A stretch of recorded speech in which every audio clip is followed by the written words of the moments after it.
Okay, so Secret Life of Pets 1 was basically Toy Story with pets. Let's hope Secret Life of Pets 2 is not Toy Story 2 with pets.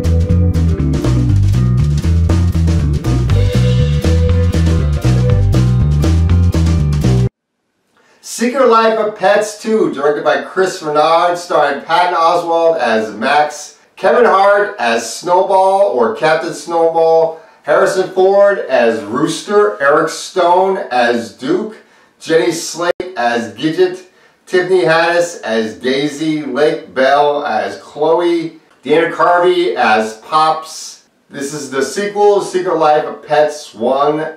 And thankfully, this movie is not a ripoff of Toy Story 2. This movie is a much different movie and is actually better than the first movie. Now, I did like the first Secret Life of Pets. I thought the movie was okay, but it was basically just Toy Story with pets. It wasn't really all that memorable. So when I heard that they were making a sequel, I was hoping that the movie was going to be better than the first one. And yes, it is better than the first one and much funnier and everything. The plot of this movie is Max and Duke, their owner, has gotten married and has a child. We get to see how the little baby affects the relationship that Duke and Max have and how help take care of the child. At one point in the movie, they all go on a trip to the farm to meet their owner's uncle and this dog voiced by Harrison Ford named Rooster, who helps Max man up, so to speak, and become a better alpha male, which was very funny in the movie. The second plot in this movie deals with Gidget. Max leaves his favorite chew toy, a little bumblebee doll, with Gidget to take care of, and Gidget loses it in an apartment full of cats. So Gidget has to figure out a way how to get into the apartment in order to get the bumblebee ball out. So she gets help from Lake Bell's character Chloe, who is a cat, and asks her to teach her how to be a cat. And this plot was very funny because Chloe is basically Garfield and teaching Daisy how to be like a cat. And it was so funny the way Chloe acts like a cat, like a Garfield version of a cat is so funny and everything. I like that opening scene in the trailer where she's trying to wake up her owner and chokes up a fur ball onto the owner. It's so hilarious. And finally we have our third plot, which involves one of the new characters, Daisy, a dog voiced by Tiffany Haddish. She asks Kevin Hart's character Snowball to help out in saving a tiger who's being abused by the villain of the movie, Nick Kroll's character Sergei. And this is where all three plots come together.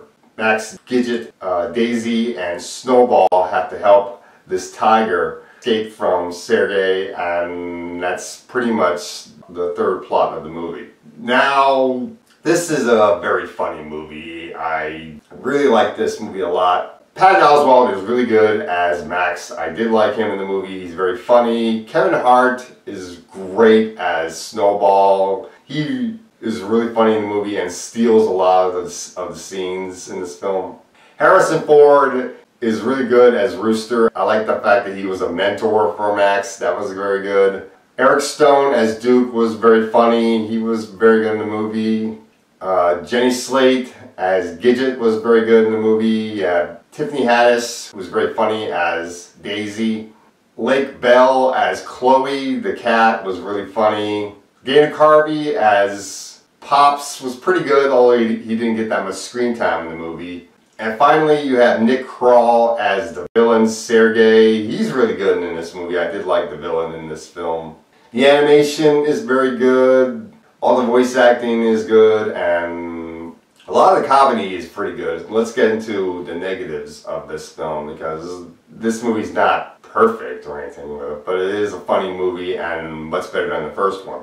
Definitely better than X-Men Dark Phoenix. The main negative with this movie is that the human characters are not given any real character development. They are just there. There's no real character development for the baby, really. I wouldn't really expect much character development for the little child. There's no character development for the human owners of Max and Duke. Any of the human characters. Most of these human characters are background characters, really, which is understandable, actually. I mean, this movie's center focus is on the pets, not on the humans. Think about it, in Toy Story, was Andy really that much of a focus? No, the toys were the focus, really. So that makes sense that in this movie it's the same thing. The pets are the focus, not the humans. And the other negative with this movie is that Max goes through this particular character arc within couple minutes where he doesn't like kids and then he ends up liking a kid, and that's pretty quickly within the movie. But then his main character arc is that he's learning how to be more of an alpha male and more of a hero within the film, and that part though was very good with this movie. So overall, I did like this movie. I did find it funnier than the first one, so I'm going to give this movie a B. It's definitely worth checking out, and that's all I got to say for Secret Life of Pets 2.